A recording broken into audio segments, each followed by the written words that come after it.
Hello, today, I promised last time that I would cover Elton John and this scandal which took place a couple of months ago. Elton John was stopped at the airport, and I don't know how the detectives actually knew that he was carrying what was deemed to be child pornography. However, what's interesting was that the media was quick to call this child pornography, and they put the quote art, with the excuse that Elton John was known to be an art collector. An art collector. Now, these are how the elites and the media actually make what is disturbing, they sugarcoat it. So if they like you, the most horrible crime, they can actually make it sound beautiful. So they sugarcoat it for him. It's like if you commit a murder, your defense could actually justify it, diminish responsibility. You were unwell. You're not in that form of mind. They can use all the legal jargon to get you out of it if you're rich. The media sugarcoated this man's vile collection and called it art. Now, what's interesting, the picture that was deemed to be inappropriate, the media showed it. It was not art, it was child pornography. Now, what's interesting is that you can't find this picture that Elton John was carrying anywhere on social media. Nowhere. You look it up and you can't find it. Very interesting, because they know the average is like in a court of law, how you convict a person. In America, I think is overwhelming majority or something, right? In Britain, it's by the reasonable man's test. So if the average person by reasonable doubt think, no, this is actually child pornography, this is an art, if overwhelming majority says this is not art, this is child pornography, then this person obviously is found guilty. What's interesting, we were not given that right to judge whether it was pornography or whether it was art. They removed it, totally removed it. What's interesting, Elton John was one of the first LGBT couple to adopt a young boy. He was the first to get married in a civil marriage, civil wedding, and the first to adopt a young boy. Having Elton John being a normal heterosexual, the social services no sooner he was stopped at the airport for child pornography, the social services would have been involved.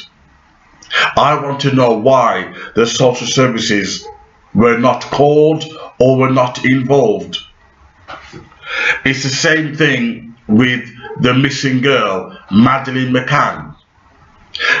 Both her parents were doctors. The social services were not involved in that situation either. What this seemed to demonstrate is that there is a network of people who are untouchable.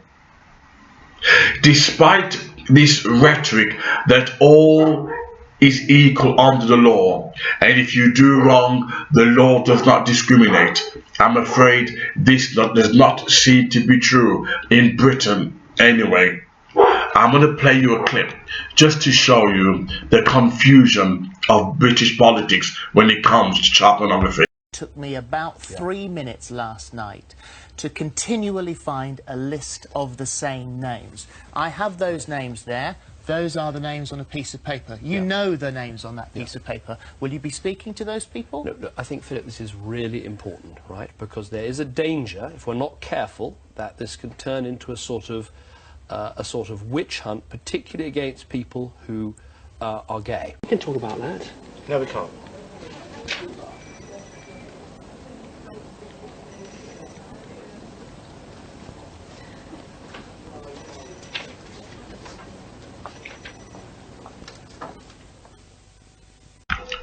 This was the same David Cameron that assured the dumb, stupid, vote-crazy British public that he'd be looking into the 10 Downing Street paedophile ring. Of course, the USB pen that it was on was conveniently lost. But if you look at the clip with Philip Schofield, he had no intention of doing anything. He didn't even glance at the names, meaning he had no intention on ousting his friends who he drinks at the local tavern with, or he meets up in the House of Commons and they pretend they arguing. He had no intention to do any of the sort, so conveniently he lost the pen. Conveniently. Can you imagine if they lost your mortgage debt, your banks? They say, oh, Mr. and Mrs. So-and-so, we've lost your details. Have you paid off your mortgage? Oh, yes, I've paid it off, thank you very much. Have you paid off the loan on the car? Oh, yes. Conveniently, they never lose our IDs when it comes to mortgage, when it comes to car rental or whatever. They don't lose it. But it's interesting, the people in power, the politicians, they happen to lose the names on that paper, or on the pen. What it proves, he had no intention. The MI6 had no intention of actually. Let me tell you something. During Oscar Wilde, when Oscar Wilde, as we know, was a homosexual, did you know that there were red boys, gays going around having sex as prostitutes? And when it came to actually, they were going to legalize against it or something, and Parliament almost shut down because a number of MPs that were sleeping with gay prostitutes. You have to look up the Oscar Wilde trial. That's it, the Oscar Wilde trial. The number of MPs, married MPs, that were sleeping with gay prostitutes, it almost crushed the House of Parliament. The House of Parliament have always been a cesspool of corruption, sex and vice. Look it up. If you don't believe me, look it up. Oscar Wilde trial, and you will see it. Right? There is something unsavory in people that get into power. I don't know what it is, but if you look at the recent, I'll try and post that as well, scandal with the royal family. There was a girl that was murdered in a ritual killing. This is, I think it was close to Christmas Day in Sandrington, and the media went quiet on it. I'll give you the story, right? In fact, where I live, or close to where I live, the police seized off an area, and if my story is accurate, seized off an area, and a ritual abuse was going on, and the police made sure that nobody could get access to it. They made sure nobody could get access to it, and I have to, get that story right and come back with it, right? But I noticed where I live, right, in the woods somewhere, and I remember, why is something sealed off? I remember that, and lo and behold, somebody was found murdered. And the police force, the top police force, in fact, let me get another story. A guy who I met at the gym, and he was and flight aeroplanes, etc. And we got talking, and he was saying how the chief of police were actually involved in paedophile rings, etc. He went to Canada in the end, right? He couldn't stop Britain, such a cesspool of corruption. He went to Canada in the end.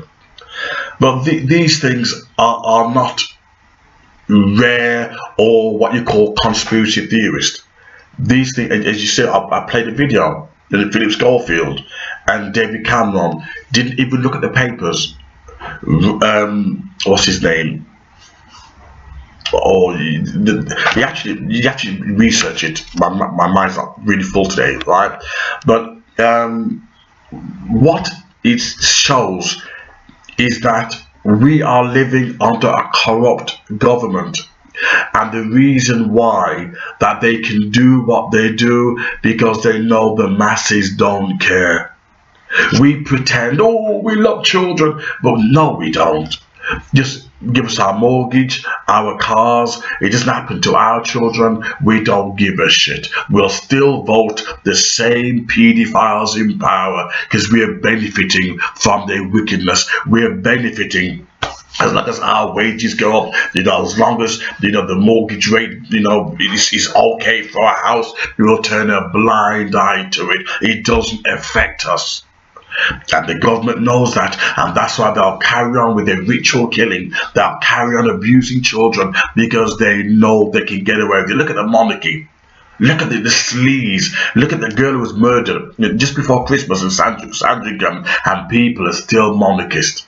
It's almost as if they've got a spell over our brain, a spell over our minds. They know they can do whatever they want, and we'll keep our mouth shut. We'll continue being subjects that we are. We'll continue being brainwashed and docile that we are. Can you imagine conveniently losing a USB pen that's going to oust people in power? You really think he was going to name those people? You really think he was? Of course not. And they could come up with a better excuse other than, oh, I've lost it. I've lost it. They had no backup? I don't think so. His close friends were involved, and he was not going to mention their names. This is the level of corruption that we're living under. This is the level of corruption, but people don't mind. As I said, it's not happening in our front doors, so we don't care. We have no right kicking up doors of pedophiles when we vote them in power. We have no right. We're hypocrites. We're goddamn hypocrites. We have no right seeing the lonely, cockle-eyed man, wearing a long raincoat, abusing children. We want to kill him. No, kill your politicians by not voting for them. Kill the vote by not voting for them. But no, you benefit from voting this paedophile government. You benefit from it. And that's the reason why you turn a blind eye to it. We are accessory to their crimes. If we vote them in, then we're part of the problem. Elton John, if he was like anybody else, or Madeleine McCann's parents, I tell you something now, the social services would have been involved. When you are in that elite, you're untouchable. Nothing can touch you. Now, on to another story, and the Jimmy Savile sex scandal at the BBC and with the police is rumbling on. 7 times, apparently, the police let Jimmy Savile off. That's the headlines of many of the newspapers today. But this was raised on Wednesday by Tom Watson in the House of Commons at Prime Minister's Questions.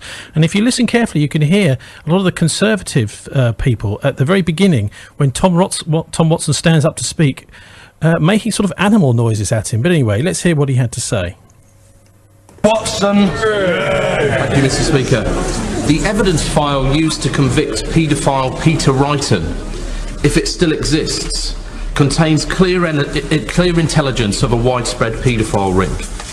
One of its members boasts of his links to a senior aide of a former Prime Minister, who says he could smuggle indecent images of children from abroad. The leads were not followed up, but if the files still exist, I want to ensure that the Metropolitan Police secure the evidence, re-examine it, and investigate clear intelligence suggesting a powerful paedophile network linked to Parliament and Number 10. There is still our own Bristol case as well. BBC presenter and child molester Peter Rowell, who's now in jail. He was also one of the Prince Charles's ambassadors entrusted with assessing young people as part of the Prince's Trust scheme. Lord Louis Mountbatten was testing drugs for Roche, including Darken and Silence and date rape drugs, and using it for sex with children. Now, other people have also brought out that Lord Louis Mountbatten is a pedophile. Now, Lord Louis Mountbatten introduced the well-known pedophile Jimmy Savile to Prince Charles. Prince Charles, who appears to be a victim of pedophilia and pedophile, and has close friends who are pedophiles, and appears that his father's a pedophile, Prince Philip, rights for underage sex with the firstborn. Prima nocte droit du seigneur, right of the Lord, where the Lord takes the virginity of the serfs. And that was Prince Charles. Lord Louis Mountbatten had first rights to sex with the firstborn of Queen Elizabeth and Prince Philip, which was Prince Charles. So Prince Charles was a pedophile victim from obviously a young age. Lord Louis Mountbatten was absolutely known for his pedophilia. Well, we had Peter Rowell, didn't we, the BBC presenter who also worked on GWR radio here in Bristol. I mean, it certainly wasn't just Jimmy Savile.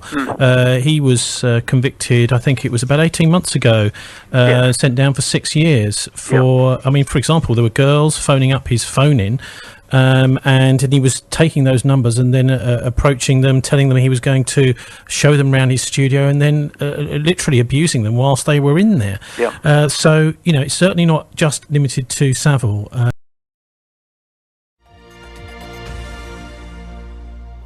Good evening. BBC South East Today has discovered that the Church of England has conducted a secret investigation into a former Sussex bishop who is also a close friend of Prince Charles. The Right Reverend Peter Ball has close ties to the royal family and was the Bishop of Lewes for 15 years. But he resigned in disgrace in 1993 after committing an act of gross indecency against a teenager. We now understand that a dossier of information about the bishop has been sent to Sussex Police for review. Our Home Affairs correspondent Colin Campbell has the exclusive story. And what hurts us our hearts most?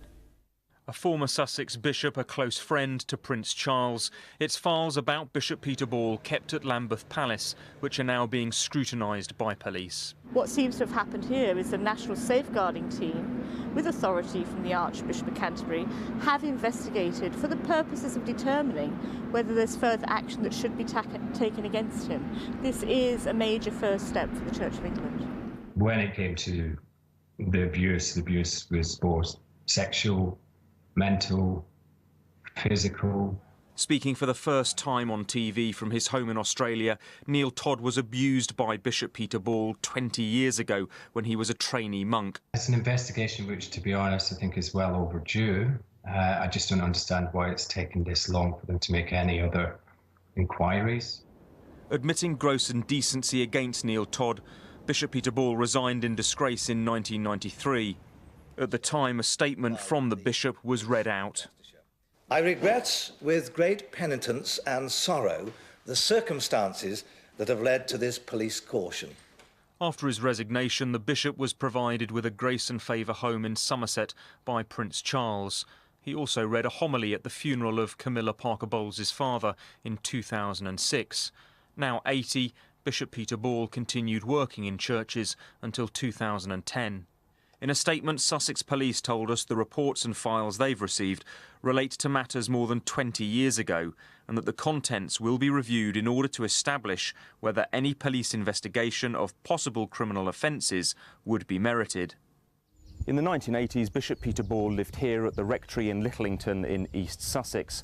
Whilst here, he ran residential retreats for young people. One of the schemes was called Give a Year to God, and it involved teenagers and young adults devoting 12 months of their life to the church. Known as the Bishop's young men, we've discovered 3 were sent to live under the supervision of priest Roy Cotton, who sexually abused many, including Phil Johnson. You have the vicar, clearly was an abuser and had a previous conviction. You had his best friend, who has subsequently been convicted of abusing boys. You know, you have a bishop who, you know, accepted a police caution for acts of abuse, and you have other associates. When I interviewed the former Bishop of Chichester a year ago, he refused to discuss Bishop Peter Ball. Do you believe Bishop Peter Ball turned a blind eye to what was going on? I don't think I'm willing to talk about somebody from the past like that. I think it would be quite inappropriate for me to go into that. This latest development coincides with ongoing disciplinary proceedings against the current Bishop of Lewis, Bishop Wallace Benn, who's facing 2 formal complaints for alleged safeguarding mistakes. Criminal investigations into retired Eastbourne priests, Canon Gordon Rideout and Father Robert Coles, and an investigation ordered by the Archbishop of Canterbury into child protection failings in churches in Sussex. Once an active member of clergy, Bishop Peter Ball is now described as being very ill, but not in hospital. His spokesperson told us he would not be making any comment. Sussex Police say their review will take several weeks. That was our Home Affairs correspondent Colin Campbell reporting. He joins us live from Brighton Police Station now. And Colin, there are a few more details that have emerged about this investigation, aren't there? Yes, Polly, the files and the documents have now been received here by Sussex Police and detectives have started that review. The Church of England has confirmed to us that it was a former police detective who carried out their investigation, that trawl of files at Lambeth Palace. And it was the findings of that retired police officer that prompted the Church of England to send forward the dossier of information. What we don't know is exactly what the nature of the information within the documents is, or whether it is new information. Now, Sussex Police say they hope that their review of these files will be completed by the end of June. Thanks, Colin.